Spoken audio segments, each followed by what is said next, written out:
Class 10 का geography का chapter 1 पहला चैप्टर संसाधन।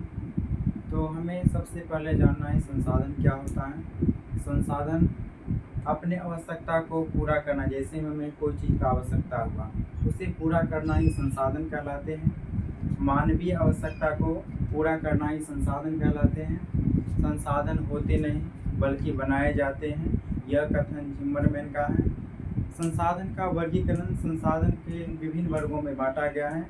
जैसे पहला उत्पत्ति के आधार पर। उत्पत्ति के आधार पर संसाधन दो प्रकार के होते हैं, पहला जैव और दूसरा अजैव।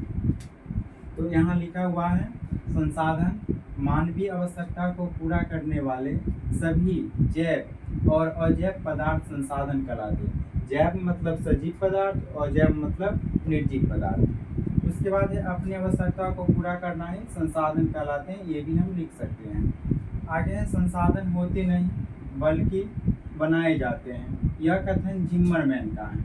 यह कथन जिम्मरमैन का है।